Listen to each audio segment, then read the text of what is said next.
আমাদের ভারতবর্ষের একটি অঙ্গরাজ্য, নাম হলো তার পাঞ্জাব। কি নাম বললাম? পাঞ্জাব। পাঞ্জাব এই ভারতবর্ষের উত্তর সাইডে পাঞ্জাব বলে একটি রাজ্য আছে।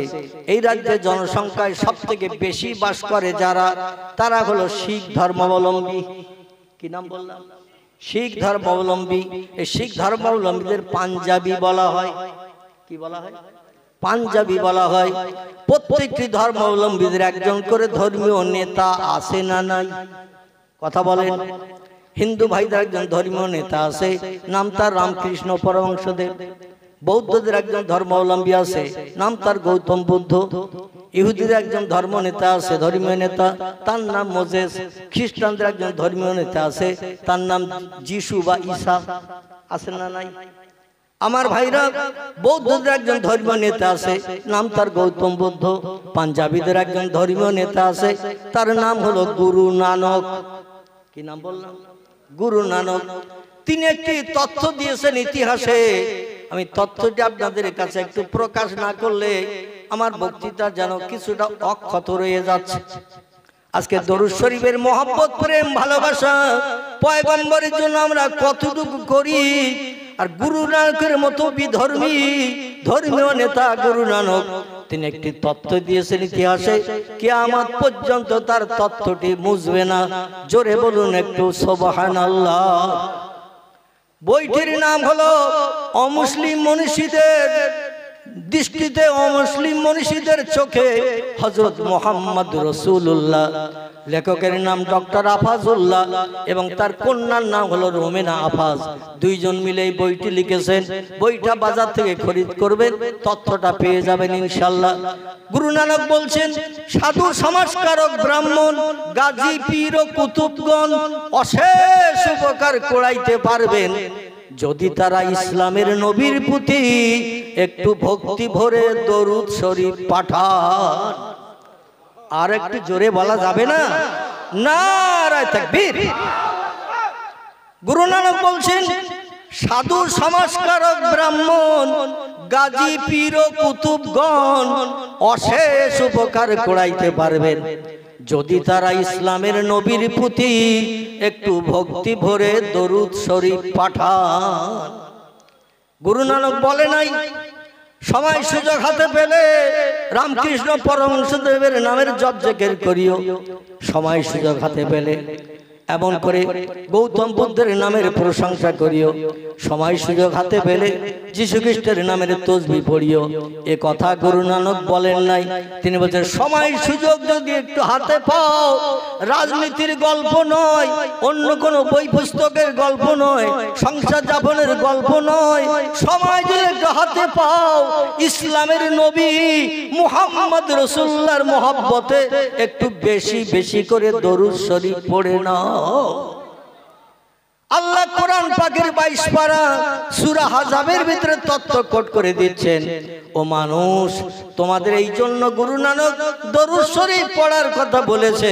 আমার কোরআন ফলো করে, আমার কোরআনের তথ্য জেনে আল্লাহ বলছেন, ইন্নাল্লাহ, নিশ্চয় আমি আল্লাহ পাক, ও মালায়েকাতাহু, আমি আল্লাহ শুধু একা নই, আমার ফেরেশতা মণ্ডলীরা যারা খায় না, ঘুমায় না, পেশাব করে না, পায়খানা করে না, বিবি বাচ্চা নিয়ে কোনো আনন্দ ফুর্তি করে না, ব্যবসা করে না, চাষবাস করে না, 24 ঘন্টা যারা আমার নামের জপ জিকির করে, তারাও আমার দরুদ শরীফ পড়া দেখে ইউসাল্লুনা আলান নবী, আমার আখির জামানার পয়গম্বর মুহাম্মদ রাসূলুল্লাহর মহব্বত, প্রেম, ভালোবাসা রক্ষার্থে যারে না বানালে তাম পৃথিবীর কিছুই বানাতাম না।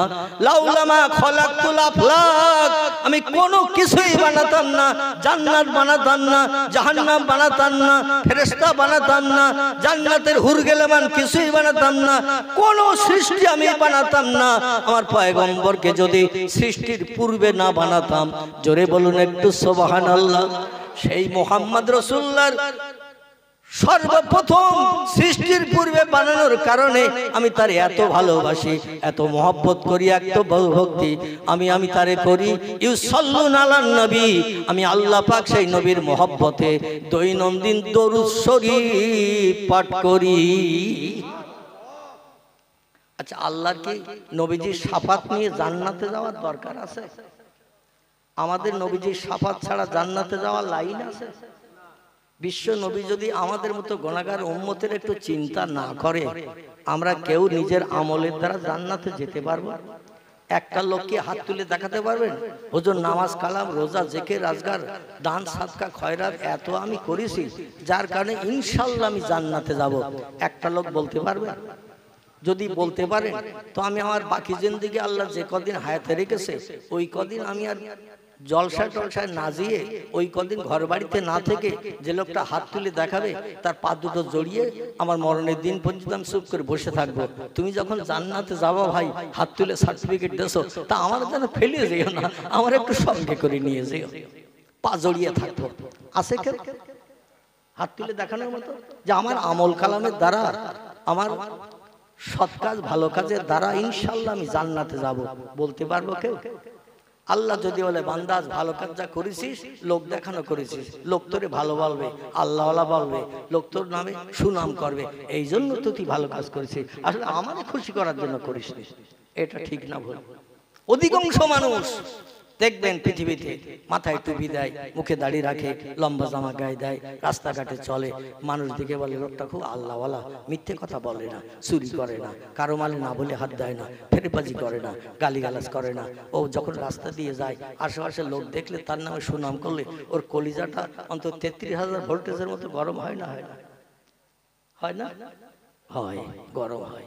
আমার ভাইরা, এই জন্য আল্লাহ পাক যদি আমাদের আমলগুলো কবুল না করেন অবশ্যই আমরা চির জাহান্নামী হয়ে যাব। এতে কোনো সন্দেহ আছে নাকি? এতে কোনো সন্দেহ নাই।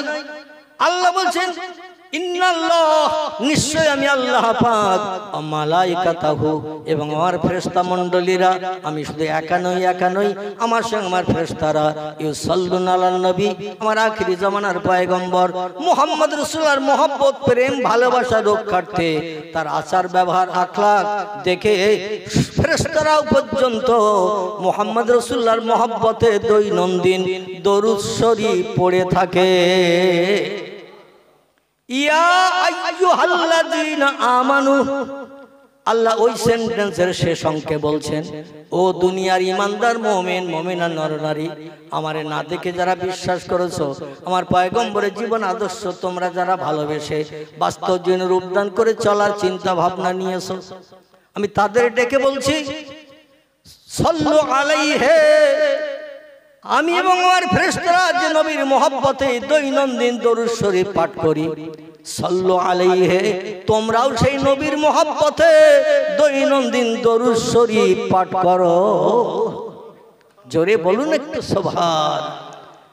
আচ্ছা, আল্লাহ বলছেন আমি পাঠ করি, আমার ফেরেশতারা করে, ইমানদার মুমিন তোমরা যদি জান্নাতি হতে চাও, জাহান্নাম হারাম বানাতে চাও, তাহলে সেই নবীর মহব্বতে তোমরাও দরুদ শরীফ পড়ো এবং সাল্লিমু তাসলিমা, যেমন আমি আমার ফেরেশতারা পাঠ করি। জোরে বলুন একটু সুবহান। আচ্ছা, আল্লাহ নির্দেশ দিলেন আমাদের নবীর মহব্বতে দরুদ শরীফ পড়তে। দরুদ শরীফ পড়লে লাভ না লস? সবাই একমত, দ্বিমত কেউ নেই। যে সে লোকটা মারা গেছে 1450 বছর আগে, কবরে কবরস্থ হয়েছে, মাটির সঙ্গে মিশে গেছে, পোকামাকড় খেয়ে গেছে, হাড় হাড্ডি পচে গেছে, নাউজুবিল্লাহ। জোরে বলুন নাউজুবিল্লাহ। বর্তমান যুগে কিছু দলমতপথের মানুষের আবির্ভাব হয়েছে না? কিছু দলমতপথের আবির্ভাব পূর্বে ছিল না, কিছুদিন ধরে কিছু দলমতপথের আবির্ভাব হয়েছে। আহলে হাদিস বলে একটা দল আছে, আমার ভাইরা, লামজাবি আহলে হাদিস একটা দল আছে, এমন করে কাদিয়ানি বলে একটা দল আছে, মাঝ ভান্ডারি বলে একটা দল আছে, বিভিন্ন দল আছে। বাংলাদেশে মুসলমানদের ভিতরে দল আছে প্রায় 85টির মতো। কটা বললাম? 85টার মতো ইসলামী দল আছে বাংলাদেশে, মানে গায়ে গায়ে দল। আমাদের দেশে তবু একটু কম। আমাদের দেশে বেরেলি আছে, সুন্নি আছে, আহলে হাদিস আছে, তবলিগি আছে, আছে না? আছে। তো যেটা আমি বলতে চাচ্ছিলাম, কিছু দলমতপথের মানুষ বলে মুহাম্মদ হলো কাদামাটির তৈরি, আমরাও হলো কাদামাটির তৈরি। অতএব কাদামাটির মানুষ মারা গেলে, মাটির তৈরি মানুষ মারা গেলে মাটির সঙ্গে মিশে যায়। মুহাম্মদও কাদামাটির তৈরি, মরে গেছে, মাটির সঙ্গে মিশে গেছে। একটু জোরে বলা যাবে না? সুবহানাল্লাহ বলবেন?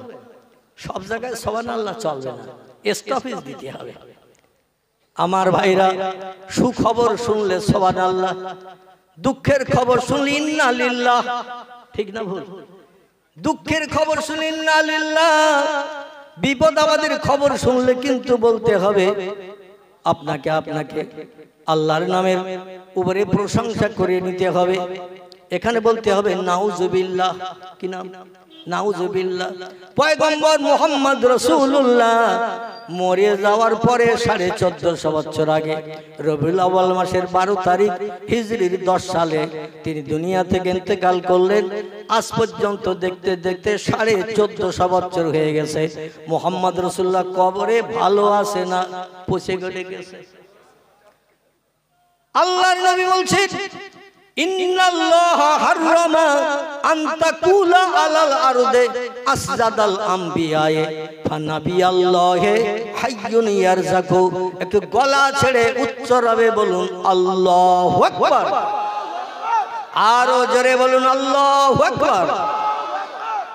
নবীর কথা সত্য না মিথ্যা? নবীর কথা যদি সত্য হয় তাহলে কোরআনের কথা তো সব মিথ্যা, ওটাও সত্য। আল্লাহু আকবার। কোরআনের কথা সত্য, নবীর জবানিও সত্য। বিশ্ব নবীর জবানি লেখকেরা কিতাবের ভিতরে লিপিবদ্ধ করেছেন কম বেশি 3.5 লক্ষের মতো। কতটা বললাম? 3.5 লক্ষের মতো নবীজির জবানি লেখকেরা কিতাবে লিপিবদ্ধ করে দিয়েছেন। আগের যুগের মানুষ শুনতো আর মেমোরিতে জমা করত, মুখস্থ করত। পরবর্তীতে মানুষের মেমোরি ল্যাপস হয়ে যাওয়ার ভয়ে, মানুষের ব্রেন বুদ্ধি হ্রাস হয়ে যাওয়ার ভয়ে কিতাবে লিপিবদ্ধ করে দিয়েছেন। কারবা নাম বুখারী, কারবা নাম মুসলিম, কারবা নাম তিরমিজি, কারবা নাম আবু দাউদ, কারবা নাম ইবনে মাজাহ, কারবা নাম নাসাই, কারবা নাম দারমি, কারবা নাম দারকুতনি, কারবা নাম বাইহাকি, কারবা নাম তিবরানি, কারবা নাম কুরতুবি, কারবা নাম মুওয়াত্তা মালিক, কারবা নাম মিশকাতুল মাসাবি, কারবা নাম ইবনে হাব্বান, কারবা নাম আল হাকিম, কারবা নাম মুস্তাদরাক, কারবা নাম তারগিব। এভাবে বিভিন্ন হাদিসের কিতাবের ভিতরে আল্লাহর পয়গম্বরের জবানি লেখকেরা 3.5 লক্ষের মতো লিপিবদ্ধ করেছেন। নবীজির জবানে 3.5 লক্ষ হাদিস, এর ভিতরে একটা হাদিস কি মিথ্যা আছে? কোন মুসলমান শরীয়তের ফতোয়ার কিতাব নাম হলো তার হেদায়া, শরীয়তের ফতোয়ার কিতাব নাম তার ফতোয়া দুররে মুহতার, শরীয়তের ফতোয়ার কিতাব নাম তার ফতোয়া কাজী খান, শরীয়তের ফতোয়ার কিতাব নাম তার ফতোয়া মহিদ, শরীয়তের ফতোয়ার কিতাব নাম তার ফতোয়া আলমগীর। এভাবে যত ফতোয়ার কিতাব আছে সব ফতোয়ার কিতাবে লেখকেরা একমত হয়ে লিখেছেন আল্লাহর কোরআনের কোন এক জায়গায় একটা কথা যদি মানতে কেউ অস্বীকার করে, পয়গম্বরের জবানি এই 3.5 লক্ষের মতো হাদিস কিতাবে যা লিপিবদ্ধ আছে, একটা হাদিস যদি কোনো মুসলমান বিশ্বাস করতে আপত্তি দর্শায়, লোকটার মুসলমান থাকবে না, লোকটা কাফের হিসাবে বিবেচিত হবে। ফতোয়ার কিতাবে লেখকেরা লিখেছেন কোরআনের তথ্য আপনার মেমোরিতে অ্যাডজাস্ট হোক না হোক, তত্ত্বটা বুঝতে পারেন আর না পারেন, নবীর জবানি হাদিস কোন হাদিস আপনার মেমোরিতে অ্যাডজাস্ট হোক বা না হোক, বুঝতে পারেন আর না পারেন, কোরআন হাদিসের টোটাল কথা সব সত্য হিসাবে বিশ্বাস করতে হবে। যদি কেউ সন্দেহ পর্যন্ত পোষণ করে তার ইমানে খাতরা হয়ে যাবে, আর ইমানে খাতরা হয়ে গেলে তার ঠিকানা হবে জাহান্নাম। আল্লাহ যেন আমাদের হেফাজত করেন, সকলে বলুন আমিন। সেই পয়গম্বর বলছেন ইন্নাল্লাহা হাররামা, ইন্নাল্লাহ নিশ্চয়ই আল্লাহ পাক, হাররামা তিনি হারাম সাব্যস্ত করেছেন, নিষেধ করে দিয়েছেন, বারণ করে দিয়েছেন, আনতাকুলা ভক্ষণ করতে খেতে, আলাল আরদ দুনিয়ার মাটিকে, আসরাদাল আম্বিয়া নবী আম্বিয়া এবং নবী আম্বিয়াদের দোসর ওলি আউলিয়া যারা এই পৃথিবীর জমিনে মৃত্যুবরণ করে কবরস্থ হয়ে গেছে, তাদের দেহকে আল্লাহ মাটিকে খেতে নিষেধ করে দিয়েছেন। জোরে বলুন সুবহান। যেভাবে কাফনের কাপড় দিয়ে কবরে রাখা হবে, হাজার হাজার বছর পেরিয়ে গেল কাফনের কাপড় পর্যন্ত মাটির দাগ লাগবে না। পচা গলা তো দূরে থাক, কাফনের কাপড়ে মাটির দাগও লাগবে না। এখন যদি বলেন হুজুর বর্ষাকালে বর্ষা হলে রাস্তাঘাট ভেসে যায়, পুকুর টুকুর ভেসে যায়, কবরস্থানের গর্তগুলো পানিতে ভরে যায়, আর কবরের গর্তগুলো পানিতে ভরে গেলে ও কবরের মাটিগুলো সব কাদা হয় না? হয় না? আর সেই কবরে লাশ রাখা হলো, লাশের কাপড়ের কাপড়ে পচা কাদা লাগবে না, মাটির দাগ লাগবে না। ক গ্লাস খেয়ে এসেছেন বলুন? এ বলবে না? বলবে না? বর্তমান বিজ্ঞানের যুগের কিছু উচ্চ শিক্ষিত Rousseau, Plato, Hegel, Montesquieu, Kant, ভয়েল, জার্নাল, মিলি, Thomas Carlyle, William Moore, Edward Gibbon, Goethe, Isaac Newton, Galileo, এই সমস্ত বিজ্ঞানী থিওরি মেনে যারা মগজ পরিষ্কার করেছে, ওরা বলবে মৌলবী অন্তত 10 গ্লাস খেয়ে এসেছে। কারণ সারা দিকে ভেসে গেছে, রাস্তাঘাট ভেসে গেছে, পুকুর টুকুর ভেসে গেছে, দুনিয়ার মাটি সব একদম নরম হয়ে গিয়ে সব কাদা হয়ে গেছে। আর সেই কবরের ভিতরে, গর্তের ভিতরে সলিমুদ্দিন চাচারিয়েছে, আর চাচার কাপড়ের কাপড়েও মাটির দাগ লাগেনি। হুজুর নিশ্চয়ই 10 গ্লাসের কম খাইনি। আমি আপনাদের কাছে জিজ্ঞাসাবাদ করি, একটু জিজ্ঞাসাবাদ করি, বর্ষার পানি হলো পয়গম্বরদের কবরে, ওলিদের কবরে বর্ষার পানি ঢোকে না? জোরে বলুন একটু সুবহানাল্লাহ। বর্ষার পানি হলো তাদের কাফনের কাপড়ে, তাদের দেহে পানিও পর্যন্ত লাগে না। যদি বলেন হঠাৎ ডকুমেন্ট বাস্তব প্রমাণ দেখান, আমি আপনাদের কাছে গোটা 2-3 বাস্তব প্রমাণ দিয়ে সেই বক্তৃতার দিকে নিয়ে যাব। মনে আছে তো নবীজির কথা বলছিলাম? আলহামদুলিল্লাহ। আমার ভাইরা, আমাদের দেশে এক ধরনের গাছ আছে, দেখবেন কচু গাছ। কি গাছ? কচু গাছ। আচ্ছা, বর্ষার পানি যদি 13 ঘন্টা একটানা হয়, বাঁশ গাছের পাতা ভিজে যায়, নারকেল গাছের পাতা ভিজে যায়, কাঁঠাল গাছের পাতা ভিজে যায়, আম গাছের পাতা ভিজে যায় না? যায় না? আচ্ছা, কচু গাছের পাতার উপরে যদি 13 ঘন্টা বর্ষার পানি হয়, আপনি পানি মাথায়ও চলে যাবেন, কিংবা পানি ধরে গেলে চলে যাবেন। কচুর পাতায় ক ফোঁটা পানি লেগে থাকে বলেন? কচুর পাতায় আল্লাহ এমন তেলা মার্কা পাতা বানিয়ে দিয়েছে, পানি ওর গায়ে কোনোদিন ঝেঁকে না। ঠিক না ভুল? আল্লাহর প্রেমিক বান্দা বান্দি যারা হবে, উলাইকা আনআমাল্লাহু মিনান নাবিয়্যিন ওয়াস-সিদ্দীকিন ওয়াশ-শুহাদায়ে ওয়াস-সালিহিন ওয়া হাসুনা উলাইকা রাফিকা। চিল্লায়ে বলুন আল্লাহু আকবার। অসুবিধা হচ্ছে না তো? অসুবিধা হলে বলবেন, হুজুরকে ডেকে নিয়ে আসবেন। কমিটিকে বলবেন যে হুজুরকে ডেকে নিয়ে এসো, আর ভালো লাগতেছে না, কারণ আমি আপনাদের এই গভীর রাত্রে বসিয়ে রাখতে চাই না। আমার ভাইরা, আল্লাহ বলছেন 4টি দলের মানুষ পৃথিবীতে তারা আমার আপন হয়েছে। কটি দল? 4টি দলের মানুষ পৃথিবীতে আল্লাহর আপন হয়েছে। আচ্ছা, দল কটার নাম বলবো না থাকবে? সবাই বলছেন, বলেন। 2-1 তো বললেন না, আবার সামনের বছর দাওয়াত করবো, ওইটা বলে দেবেন, তাহলে বুঝতাম যে অন্তত আমার একটু ফ্যাসিলিটি দিলেন। মানে এবছর যখন অধমের পেয়েছেন, একবার সব শুনে নেবেন, বাদ রাখবেন না। আল্লাহু আকবার। উদ্দেশ্যটা ভালো, চিন্তাটা ভালো। আল্লাহ বলছেন 4টি দলের মানুষ এই পৃথিবীতে আমার আপন হয়েছে। আল্লাহ নবী বলছেন, মান কানা লিল্লাহি কানাল্লাহু লাহু। যে লোকটি আল্লাহর আপন হয়ে যায়, আল্লাহ তার আপন হয়ে যায়। জোরে একটু আরো জোরে বলুন। আল্লাহর নবী বলছেন, যে লোকটি আল্লাহর আপন হয়ে যায়, আল্লাহ তার আপন হয়ে যায়। আর আল্লাহ যখন কোনো বান্দা বান্দির আপন হয়ে যায়, তার লাভ কি? আমি একটু কোরআন থেকে দলিল দেব, শুনতে রাজি আছেন? আল্লাহর আপন কারা হয়? 4টি দল বলেছি, ওটা পরে বলছি, মনে রাখবেন। কোনো তথ্য যদি মিস্টেক হয়ে যায় ধরে দেবেন, কারণ বক্তৃতা রাখতে রাখতে ডালপালা বেরিয়ে যায়, আর ডালপালা বেরিয়ে গেলে অনেক সময় অনেক তথ্য মিস্টেক হয়ে যায়, ঠিক না? এটা ধরে দেবেন। আমার ভাইরা, আল্লাহ পাক রব্বুল আলামিন কোরআন পাকের সূরা বাকারায় তথ্য কোট করলেন, আল্লাহর আপন হয়ে গেলে লাভ কি? আল্লাহ বলছেন, হুয়াল্লাযী খালাকালাকুম মাহফিল আরদে জামিআ। চিল্লায়ে বলুন একটা আল্লাহু আকবার, আরো জোরে বলুন আল্লাহু আকবার। আল্লাহ বলছেন, ও পৃথিবীর শ্রেষ্ঠ জাতি, কুনতুম খায়রা উম্মতি, যত সৃষ্টি পৃথিবীতে আমি বানিয়েছি, বাঘ আছে, ভল্লুক আছে, হাতি আছে, গন্ডার আছে, ইঁদুর আছে, কুকুর আছে, বিড়াল আছে, সাপ, বিচ্ছু, ব্যাঙ, মাছি, মশা, পিপিলিকা, কীট পতঙ্গ, জীবজন্তু পৃথিবীতে আছে না নাই?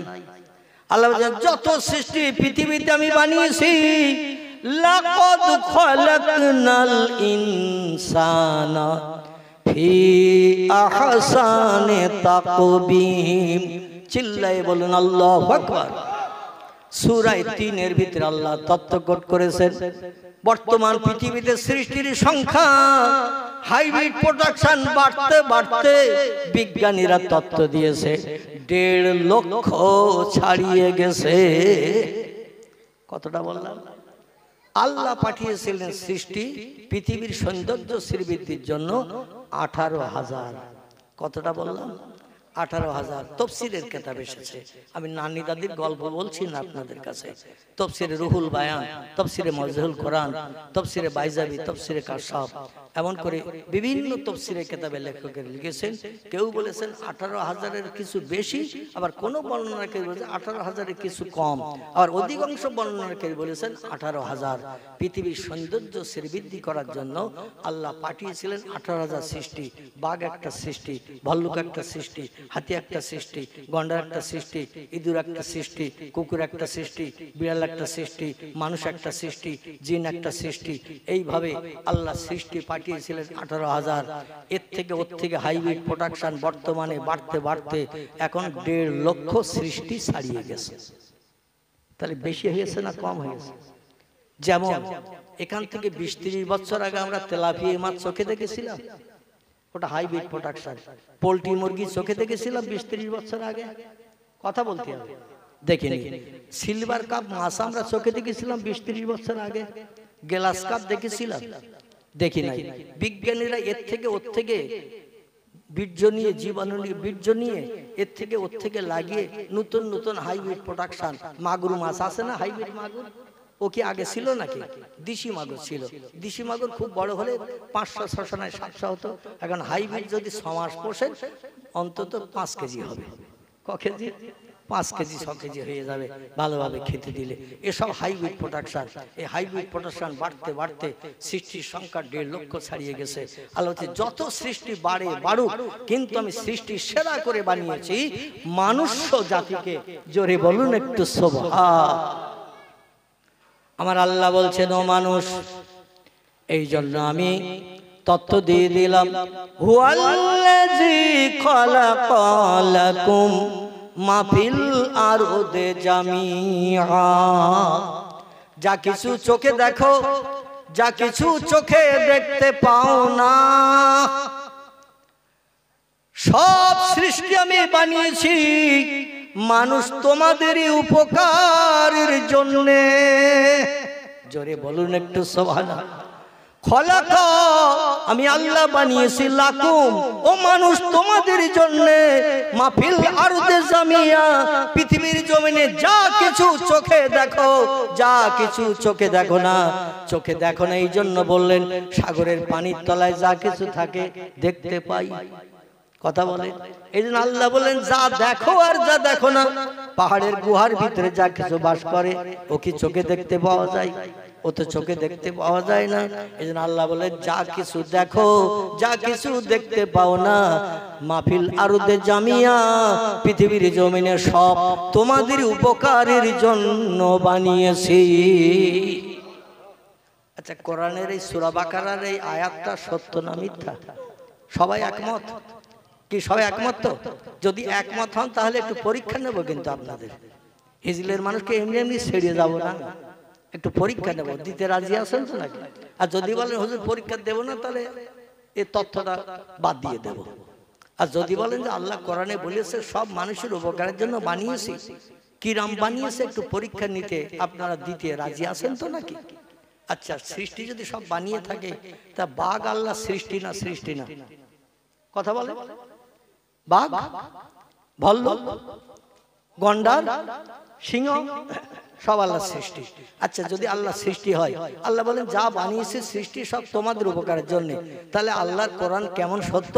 চলুন তো কালকে আমরা একটু ট্যুর করে সুন্দরবনে যাই, সুন্দরবনের জঙ্গল একটু দেখতে যাই। কি অনেকের ইচ্ছা থাকে না জঙ্গল দেখা? গাড়ি ভাড়াটা লাগবে না, ভটভটি খরচ আমি দেবো, চলেন একটু সুন্দরবনের জঙ্গল দেখতে যাই। এখন নদীপথে মনে করুন বাসন্তী থেকে ওইখানে নদীপথে ঠেলে উঠলাম, গোসাবা হয়ে সুন্দরবনের দিক চলে গেলাম। যে এইবার জঙ্গলের কাছাকাছি যখন গেলাম, ভটভটি ছাড়তে হবে না ছাড়তে হবে না, লঞ্চ ভটভটি ও তো পানিতে চলে। এবার তো সুন্দরবন তো জঙ্গল ড্যাঙায় জমিনে, ঠিক কিনা? চতুর্দিকে নদী, বড় বড় নদী, মাঝখানে বড় বড় দ্বীপ, এই দ্বীপের ভিতরে গাছপালা হয়ে গেছে, এরই নাম জঙ্গল। আল্লাহ অধমকে কয়েকটা বার দেখিয়েছে দক্ষিণ 24 পরগনার প্রোগ্রাম, যার কারণে এমনকি ফুরফুরার পিসায় ওমর সিদ্দিকীকে চেনেন তো নাকি? আপনি এলাকায় আসে কিনা ওনাকে জিজ্ঞাসা করে দেখবেন। উনি আর আমি ওই দক্ষিণ 24 পরগনার চণ্ডীপুর বলে একটি গ্রাম, কি নাম বললাম? চণ্ডীপুর। গোসাবা থেকে নৌকা পথে যেতে হয় এবং বাসন্তী থেকেও নৌকা পথে যেতে হয়। গ্রামটির নাম চণ্ডীপুর। এই চণ্ডীপুরে উনিও গেছে, আমিও গেছি। এখন যাওয়ার পরে সকালবেলা ওনাদের নিজেদেরই ভটভটি, আমাকে, ওমর হুজুরকে এবং ওনার দুটো মেয়ে, তখন 8 থেকে 10 বছর বয়স। তাদের এখন বিয়ে হয়ে গেছে, বাচ্চা কাচ্চা হয়ে গেছে। মানে 2002 সালের কথা বলছি। ক সাল? 2002 সাল। আমি যখন প্রথম হজ পাকে গিয়েছিলাম সেই সময়কার কথা বলছি। তাহলে ওনার মেয়েদের বয়স ছিল তখন 8 বছর, 10 বছর। দুটো মেয়ে জঙ্গল দেখতে বাবলু ভাইরা নিয়ে যাবে। যিনি জলসার কর্তৃপক্ষ তার নাম বাবলু ভাই। কি নাম বললাম? বাবলু ভাই। আমার ডায়েরিতে ওই নাম লেখা ছিল, আর ভালো নাম নিশ্চয়ই একটা আছে। বাবলু তো হিন্দু আনার নাম, ঠিক কি না? তবে ডাক নাম ছিল বাবলু। এই বাবলু ভাই সকালবেলা ভটভটি নিয়ে এসে বলছে, হুজুর চলেন জঙ্গল দেখাতে নিয়ে যাবো হুজুরকে। আমরা তাই হুজুর মেয়েদের নিয়ে এসে বলে হ্যাঁ। এবং আমাদের মিনাকা থানার ওলিয়ার বলে একটা ছেলে দীর্ঘদিন ওমর ভাইয়ের সঙ্গে থাকে, দেখবেন একটু বেটে করে মোটা সোটা, ওলিয়ার ওনার নাম। ওনার বাড়ি হলো মিনাখাই। মিনাখা কোন জায়গায়? উনিও সঙ্গে, আমিও আছি, হুজুর আছে, ওনার 2 মেয়ে আছে। মুরগি নিয়েছে জবাই করে, মাছ নিয়েছে, রান্না বান্নার স্টোভ টেস্টোভ যা কিছু লাগা সব নিয়েছে, মাল মশলা সব বেটে গুটে রাতের বেলা মেয়েদের কাছ থেকে কমপ্লিট করে নিয়ে আমাদের নিয়ে চলে যাচ্ছে। এইবার যেতে যেতে ওখান থেকে গোসাবা হয়ে গেলাম জঙ্গল দেখতে। খুব সংক্ষেপ করে বলছি, জঙ্গল দেখতে যে ওই দ্বীপের চতুর্দিক দিকে ঘুরিয়ে ঘুরিয়ে বেরিয়ে গেছে, বেশ 5-7টা দ্বীপ আমাদের ঘুরিয়ে গিয়ে দেখে সারা দিন। সকাল সম্ভবত 8:15টার সময় আমরা রওনা দিলাম, ওনাদের বাড়ির সামনে নদী, নদী থেকে রওনা দিলাম। আর সন্ধ্যাবেলা আমাদের বাসন্তীতে তুলে দিল। কখন? সন্ধ্যাবেলা। ওই বছরই আমি অদম হজে গিয়েছিলাম, ওমর ভাইও ওই বছরই হজে গিয়েছিল। একসঙ্গে আমাদের মক্কা শরীফে, মদিনা শরীফে দেখা। জোরে বলুন সুবহানাল্লাহ। ওনার বিল্ডিং আলাদা ছিল, আমার বিল্ডিং আলাদা। তো যখন আমরা বাসন্তীতে ঠেলে উঠলাম ওই ভটভটি থেকে, ওনাদের বাড়ি নিজেদের ভটভটি, তো উঠে বলছে, কালাম সব হইলেও একটা জিনিস কিন্তু মনের স্বাদ মিটল না। আচ্ছা হুজুর, অনেক সময় ধরে তোরা ঘুরিয়েছে, নদীতে দেখিয়েছে, ভালো মন্দ রান্না বান্না করিয়েছে, আমাদের খাইয়েছে, তো কি মনের স্বাদ মিটল না হুজুর? বলছে, বাবা সব দেখলাম, বানর দেখলাম, হনুমান দেখলাম, জঙ্গলি মুরগি দেখলাম, বুনোসর দেখলাম, মানে জঙ্গলের ভিতরে থাকে না, থাকে না, এই সব দেখলাম, কিন্তু একটা জিনিস দেখে শখ মিটল না। বললাম, হুজুর কি?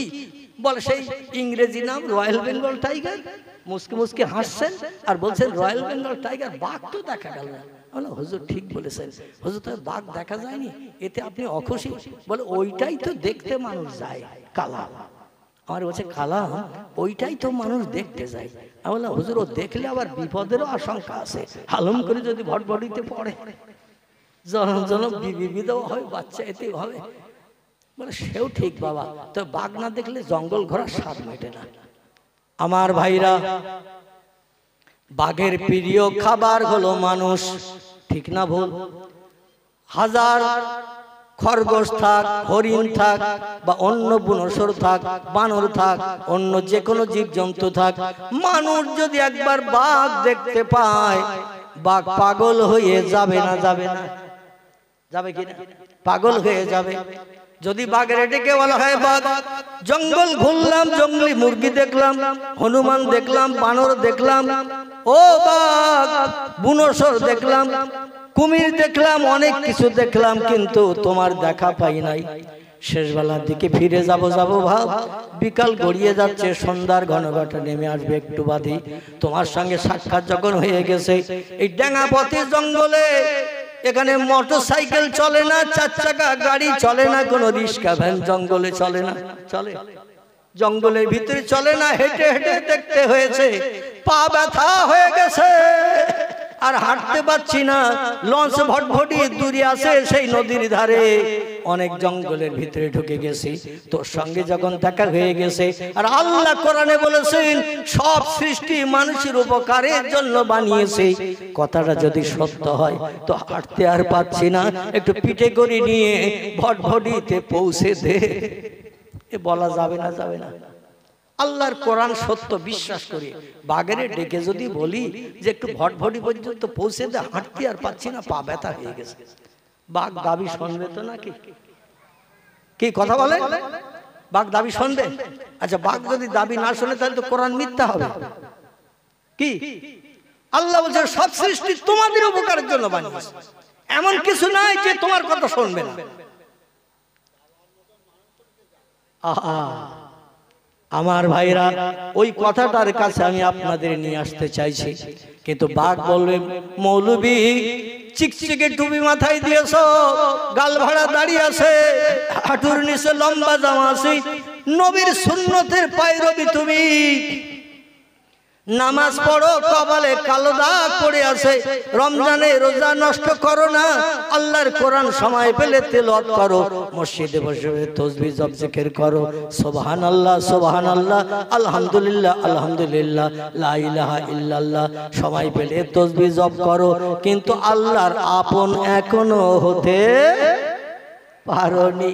এই জন্য একটু বাউন্ডারির ভিতরে এসো, পিঠে অবশ্যই তুলে নেব, কোনো সন্দেহ নাই। এ মৌলবী একটু কাছাকাছি এসো, মানে আমার বাউন্ডারির ভিতরে এসো। বাংলার একটা প্রবাদ আছে, বাঘের লাভ 20 হাত, হরিণের লাভ 22 হাত। হরিণ 2 হাত একটু বেশি যায় 1 লাফে, এই জন্য বাঘ 2-4 বার হরিণ লাফ দিলে বাঘ তার নাগালে আর পায় না। এই জন্য জঙ্গলে হরিণ বাঘ খেয়ে শেষ করতে পারে না। হরিণেরাও চালাক খুব, বাঘের আনাগোনা দেখতে পেলেই ছুট মারে না, ছুট মেরে দূরে চলে যায়, বাঘ যাতে ওদের নাগালে না পায়। এখন আমি যদি 20 হাতের ভিতরে ওই বাঘের সামনে দাঁড়িয়ে কথা বলি, বাঘ বলে একটু লেজ পাকিয়ে একটু মেজাজ গরম করার সময়টুকুতে, তারপরে তোর পিঠে অবশ্যই তুলে নেব, লেজটা পাকিয়ে এমন করে গোপ ফুলিয়ে চোখ রাঙানি মেজাজ নিয়ে যখন একেবারে পূর্ণ শিকার ধরার মতো যখন হয়ে যাবে, সঙ্গে সঙ্গে একটা লাফ দিয়ে আমার আপনার ঘাড়ে পড়বে না, আমার আপনার ঘাড়ে পড়বে, ঘাটটা গর্দানটা কামড়িয়ে ধরে নিয়ে এক নাথাড় মেরে দেবে, পিঠের উপরে তুলে নেবে, বলে হুজুর লঞ্চ ভটভটি কোন দিকে জানি না, চিনি না। তো আমি জঙ্গলের গহীন বন যেদিকে হেতালি গাছ আছে, কেওড়া গাছ আছে, ওই দিকে একটু নিয়ে চলে যাব, আর হেতালি গাছ কেওড়া গাছের গায়ে 2-4টে আষাঢ় তোমার গালে ধরে মেরে নেব। যখন তুমি জয়ীফ হয়ে যাবে, তোমার আশেপাশে ঘুরবো, যেই ক্ষুধা লাগবে 2-5 কেজি করে খাবো, অন্তত 5টা দিনের চিন্তা আমার দূর হয়ে গেল। কারণ 60-65 কেজি 70 কেজি ওজন আছে, 2-5 কেজি করে খাবো, 2-5টা দিনের চিন্তা দূর হয়ে গেল। বাঘ বলবে না? আমার ভাইরা, আল্লাহর নবী বলছেন মান কানা লিল্লাহি কানাল্লাহু লাহু, যে লোকটি আল্লাহর আপন হয়ে যায়, আল্লাহ তার আপন হয়ে যায়। কোরআনের কথা যেমন সত্য, নবীর কথাও তেমন সত্য। বর্তমান 21 শতাব্দীর যুগে প্রমাণ করে দেখিয়েছেন, 20 শতাব্দীর যুগে প্রমাণ করে দেখিয়েছেন। আমাদের বাড়ির কাছের মানুষ, ঠিক না ভুল? আমাদের বাড়ির কাছের মানুষ, যেটাকে আমরা মাওলানা বাগ দরবার শরীফ বলি, ওইখানে একজন ব্যক্তি কবরস্থ আছেন, নাম তার আল্লামা রুহুল আমিন রাহমাতুল্লাহ আলাইহি। ওনার মুর্শিদ কেবলা ছিলেন যিনি, হুগলি জেলার ফুরফুরা জমিনে কবরস্থ আছেন তিনি। তার নাম বাংলা আসামের মুফতি আজম বিখ্যাত মুহাদ্দিস মুফাসসির মুবাল্লিগ যিনি ছিলেন সমাজ সংস্কারক, নাম তার আবু বকর সিদ্দিকী আল কুরাইশি রাহমাতুল্লাহ আলাইহি। দুইজন জলসা করতে গেছেন আসামের গৌহাটিতে। কথা বললাম, আসামের গৌহাটিতে জলসা করতে গেছেন। আগামী 17 তারিখে আমার প্রোগ্রাম আছে আসামের গৌহাটি, আগামী 17 তারিখ। আজকে কত তারিখ? আজ 13। তাহলে 4 দিনের মাথায় আমার যেতে হবে গৌহাটিতে। যাই হোক, আমি ওদিকে বলতে যাচ্ছি না। এই গৌহাটি হলো আসামের রাজধানী, আসামের রাজধানী গৌহাটি। আমাদের পশ্চিমবাংলার রাজধানী কোথায়? কলকাতা। আসামের রাজধানী হলো গৌহাটি শহর এলাকা। এখান থেকে বেশ কিছুটা নিচের দিকে শুধু ঝোপঝাড় জঙ্গলে ভরা। আসাম জঙ্গলি দেশ, আসাম হলো কাঠের দেশ। আমি যখন প্রথম দেশে গেছি 2008 সাল সম্ভবত হবে, মানে সঠিক তথ্যটা দিতে পারছি না ডায়েরি না দেখা পর্যন্ত, তো সম্ভবত 2008 সাল প্রথম গেছি। দেখি হাই স্কুল টিনের চাল দেওয়া আর কাঠের বেড়া দেওয়া, একটু মানে কলেজ ওই রকম কাঠের বেড়া দেওয়া টিনের চাল দেওয়া। প্রাইমারি স্কুল পাটকাঠির বেড়া দেওয়া, কর্কেটের চাল দেওয়া। অধিকাংশ চালগুলো সব কর্কেট দেওয়া, বেড়া পাটকাঠির বেড়া। আমাদের দেশে আগে অনেকে রান্নাঘরটার পাটকাঠির বেড়া দিয়ে বানাতো না, এইরকম। ওদের দেশে সব কাঠ কাঠ কাঠ দিয়ে সব বানানো। তো যাই হোক, এখন দাদা হুজুর কেবলা জলসায় গেছেন গৌহাটিতে, যে শুনছেন যে ওখানে পার্শ্ববর্তী এলাকায় জঙ্গলের ভিতরে একজন অলি ব্যক্তির রওজা আছে। কার রওজা? অলি ব্যক্তির কবর আছে। অলি আজকের বর্তমান 21 শতাব্দীর যুগে কিছু দলমত পথের মানুষ বলে অলিয়া উলিয়ার কবরে যাওয়া যাবে না, কবর জিয়ারত করা যাবে না, ওটা হলো শিরক বেদাত। জোরে বলুন একটু নাউজুবিল্লাহ। কবরের থেকে আমাদের দূর করার জন্য তারা বলছে শিরক বিদাতি করো না, শবে বরাত করা যাবে না, শবে বরাত করা যাবে না, বাপ মা মরে গেলে গরিব এতিমদের খাইয়ে খানা দেওয়া যাবে না। এ বলে না, বলে না, খানা দেওয়া যাবে না। জুমার নামাজ পড়ে সালাম ফেরানো হয়ে গেলে নামাজ শেষ হয়ে গেল, আর দোয়া মোনাজাত করতে হবে না। আল্লাহ বলছেন উদুনি, আমার কাছে তোমরা চাও, আস্তাজিব লাকুম, যেটা চাইবে সেটা দেব। জোরে বলুন সুবহানাল্লাহ। আচ্ছা, টিউবওয়েলের ভিতরে পানি থাকে না? থাকে না। টিউবওয়েল পানি তো ভরা রয়েছে পাতালের সঙ্গে ফিল্টার দিয়ে লাইন করা। আচ্ছা, একটা ডান্ডা আছে না টিউবওয়েলের মাথায়? এখন ডান্ডা না সোফা পর্যন্ত মুখ দিয়ে পানি বেরোবে? এখন কলের পাশে যে যদি বলেন আমি 3 দিন পিপাসায় রয়েছি, 3 দিন পিপাসা, বুক শুকিয়ে গেছে, মনে হচ্ছে 3 কলসি পানি হলো আমার পিপাসা মিটবে না। এখন কলের পাশে যদি চোখের পানিতে বুক ফাটিয়ে বাপ মরা মা মরা সন্তান মরা কান্নার মতো কাঁদেন, এক ফোঁটাও পানি পাবেন? পাবেন? কারণ হাতল চাপতে হবে, হাতল না চাপলে তো পানি মুখ দিয়ে বেরোবে না, আর পানি মুখ দিয়ে না বেরোলে তো আপনার পিপাসা নিবৃত্তি হবে না। আল্লাহ বলছেন উদুনি, তোমাদের কি সমস্যা, কি অসুবিধা, কি তোমাদের চাওয়ার পাওয়ার দরকার আছে, আমার কাছে চাও, আস্তাজিব লাকুম, যেটা চাইবে তোমরা সৃষ্টির শ্রেষ্ঠ, আমি সেটা দিয়ে তোমাদের খুশি করব। কারণ মসজিদ হলো পৃথিবীতে শ্রেষ্ঠ জায়গা, খায়রুল বেকায়ে মাসাজিদুহা। আল্লাহ নবী বলছেন পৃথিবীতে সবথেকে উত্তম ভালো উৎকৃষ্ট জায়গা যদি থাকে এই জায়গাটির নাম মসজিদ। এই জন্য মসজিদে যখন আসো, আল্লাহ নবী আরো বলেছেন জুমার দিন হলো দোয়া কবুলের দিন। জোরে বলুন একটু সুবহানাল্লাহ। আল জুমাতু আগেরুন আল জুমাতু আজহেরুন, জুমার দিন হলো শান্তির দিন, জুমার দিন হলো খুশির দিন, জুমার দিন হলো বান্দাদের কাছে দোয়া কবুলের দিন। আল্লাহর নবী হাদিস শরীফে জানিয়ে দিয়েছেন ইমাম সাহেব জুমার দিন মেহরাবে যে যখন বসে, আর ইমাম সাহেবের মেহরাবে যে বসা আর ওঠা, যত সময় না উঠে ঘরের দিকে প্রত্যাবর্তন করবে তত সময় জুমার দিন আল্লাহর রহমতের দরজা খুলে দিয়ে রাখে। আল্লাহ বলেন ও বান্দা বা বান্দারা, কার কি চাওয়ার আছে চাও। আজকের জুমার দিন ঈদের দিন বানিয়েছি, যে যা চাইবে কাউকে অখুশি করে ফিরাবো না, যার যা চাওয়ার আছে চাও। কিন্তু বর্তমান যুগের কিছু দলমতের পথের মানুষ বলছে দোয়া করাটা হলো বেদাত, মানে চাওয়া চাবির দরকার নেই, নিজেই পরিশ্রম করো, কষ্ট করো, উপার্জন করো, খাও, আল্লাহর কোনো সাহায্যের প্রয়োজন ওদের নাই। চিল্লাই বলুন একটু নাউজুবিল্লাহ। আমার ভাইরা, এই রকম দলমত পথের মানুষের আবির্ভাব হয়েছে। এরা কিন্তু নবীরে ভালো রকম চেনে না এবং অলিয়া উলিয়াদের সঙ্গে ওদের কোনো সম্পর্ক নেই, আদৌ নেই। অলিয়া উলিয়ার কথা বললে ওরা দেখবেন মুসকে মুসকে হাসে, একজন আরেকজনের দিকে ফিরে পিট পিট করে হাসি শুরু করে, মানে হুজুর এবার ভুল বকা শুরু করেছে। দেখবেন বিশেষ করে কিছু তবলিগি জামাতের দলপথের মানুষ, এরা অলিয়া উলিয়ার কথা বলে ওদের চক্ষু শুরু হয়, ওরা আদৌ ভালো চোখে দেখে না এবং ওরা উপহাস শুরু করে, ঠাট্টা বিদ্রুপ শুরু করে, কারণ ওদের ভিতরে অন্তরের চোখ নাই, অন্তরের কান নাই। আমাদের ফুরফুরা মতাদর্শ, বেরেলি মতাদর্শ, এমন কিছু মতাদর্শ আছে, এরা রাতের ঘুমকে হারাম করে তাহাজ্জুদের নামাজ আদায় করে আল্লাহর আপন বানিয়ে যেটা চেয়েছে আল্লাহ সেটা দিয়েছেন। ওদের অন্তরের চোখ নাই, অন্তরের কান নাই, এই জন্য ও সম্পর্কে ওদের কোনো খবর নাই, ওদের কোনো খবর নাই। ফুরফুরার পীর সাহেব কেবলা বসিরহাট আল্লামা গুয়াহাটিতে গেলেন, খবর শুনলেন একজন অলি ব্যক্তির মাজার আছে পার্শ্ববর্তী ঝোপঝাড় জঙ্গলের ভিতরে, জঙ্গলের ভিতরে রওজা আছে, মাজার আছে। দাদা হুজুর বললেন অলিরা মরে না, নবীরা মরে না, কারণ আল্লাহ নবী বলেছেন ইন্নাল্লাহা, নিশ্চয় আল্লাহ পাক হারামা, তিনি হারাম সাব্যস্ত করেছেন, আন্তাকুলা, ভক্ষণ করতে খেতে, আলাল আর দুনিয়ার মাটিকে, আসরাদাল আম্বিয়া, নবী আম্বিয়া এবং নবী আম্বিয়াদের দোসর যারা, তারা হলো ওলিয়া উলিয়া, এদের লাশ আল্লাহ মাটিকে খেতে নিষেধ করে দিয়েছেন।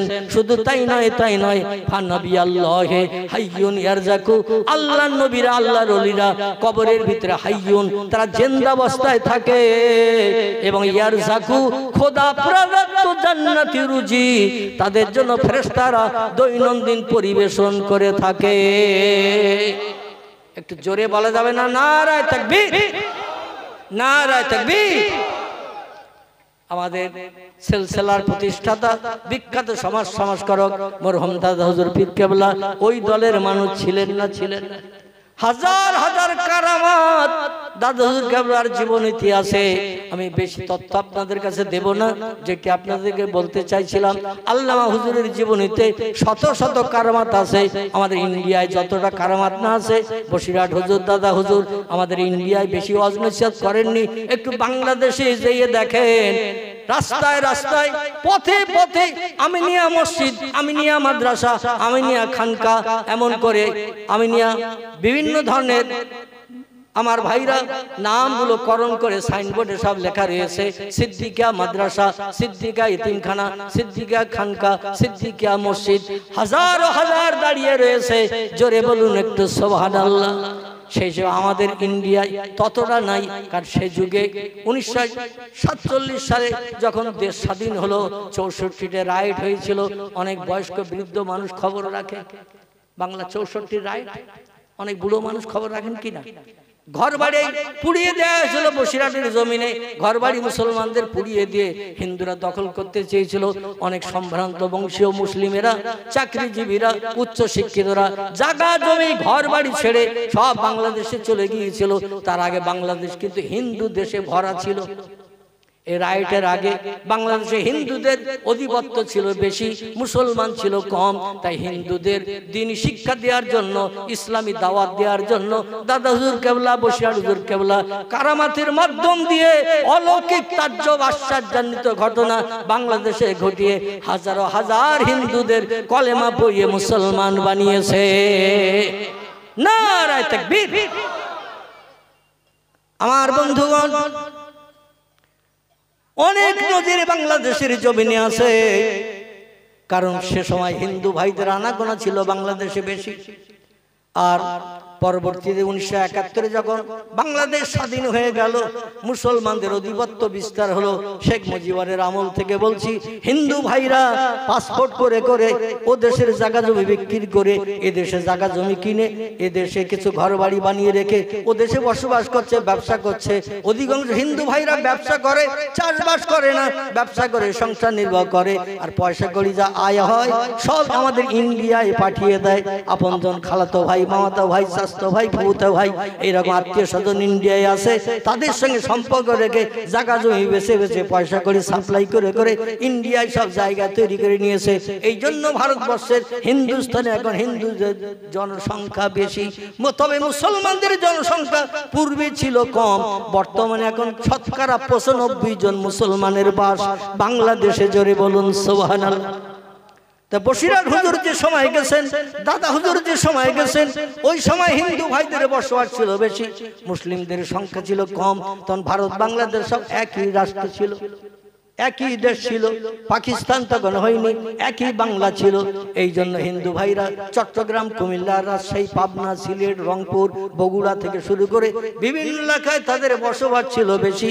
পরবর্তীতে যখন দেশ স্বাধীন হয়ে মুসলমানদের হাতে রাজিয়ার ক্ষমতা গেল, ইংরেজদের হাত থেকে পরবর্তীতে পূর্ব পাকিস্তান, পশ্চিম পাকিস্তান হয়ে গেল। মোহাম্মদ আলী জিন্নাহর নেতৃত্বে লম্বা ঘটনা, আমি ওদিকে বলতে গেলে বক্তৃতা লম্বা হয়ে যাবে। তো মোহাম্মদ আলী জিন্নাহ এই ভারত বাংলাদেশ এমনকি হিন্দুস্তান পাকিস্তান ভাগাভাগি করেছিল। এখনো লাহোরের বর্ডারে গেলে দেখতে পারবেন, আমি অধম গিয়েছি পাঞ্জাবের লাহোরের বর্ডার, সেখানে যে দেখলাম মোহাম্মদ আলী জিন্নাহর ফটো, হাতে তরবারি নিয়ে তিনি দাঁড়িয়ে রয়েছেন। জোরে বলুন একটু মারহাবা।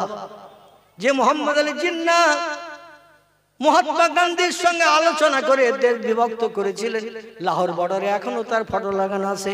এপারে হিন্দুস্তান, ওপারে পাকিস্তান। প্রতিদিন সন্ধ্যাবেলা দুই দেশের সরকারি মিলিটারিরা এক জায়গায় কুচকাওয়াজ করে একে অপরের হাতে হাতে হ্যান্ডশেক করে মেলামেলি করে প্রতিদিন। আমি বাস্তব চোখে দেখেছি, এই জন্য বললাম। যেটা আপনাদের কাছে বলতে চাইছি সেটি হলো এই, আল্লাহর মহান ওলি আবু বকর সিদ্দিকী এবং বসিরহাট আল্লামা হুজুর বাংলাদেশে যখন জলসা বেশি বেশি করতে গেছেন, মুসলমানদের কাছে নয়, গিয়েছিলেন তারা দুইজনে বিধর্মীদের কাছে। কারণ নবী মক্কা নগরীতে কলেমার দাওয়াত দিয়েছিল সর্বপ্রথম যখন 40 বছর বয়সে নবুয়ত প্রাপ্ত হওয়ার পর। তখন নবী কলেমার দাওয়াত দিয়েছিল মুসলমানদের কাছে না বেঈমানদের কাছে? কাদের কাছে? আল্লাহর পয়গম্বর দিনের দাওয়াত দিয়েছিল মক্কা নগরীতে। ওয়ানজির আশিরাতাকাল আকরাবিন। জোরে বলুন আল্লাহু আকবার। ও হাবিব 15 বছর কঠিন তপস্যা করে রাত জেগে ঘুম হারাম করে বিবি বাচ্চার মায়া ছেড়ে 15 বছর হেরা পাহাড়ের মাথায় রাত জেগে জেগে আমার নামের জপ জিকির করেছো, তাসবিহ তাহলিল পাঠ করেছো। তাই তোমাকে খুশি করার জন্য জিবরিল পাঠিয়ে দিয়ে আমি কলেমার দাওয়াত পৌঁছে দিয়েছি। জোরে বলুন একটু সুবহানাল্লাহ। আর পাহাড়ের মাথায় থাকতে হবে না, ইজহাবিলাল বাইত, এবার মক্কা নগরীতে ঘরে তুমি ফিরে যাও। ফিরে যে ওয়ানজির আশিরাতাকাল আকরাবিন, তোমার পাড়া প্রতিবাসী যারা বেঈমান কাফের মূর্তি পূজা করে, ঠাকুর পূজা করে, বিভিন্ন দেবদেবীর পূজা করে, সূর্যের পূজা করে, আগুনের পূজা করে, ওদের কাছে কলেমার দাওয়াত দাও।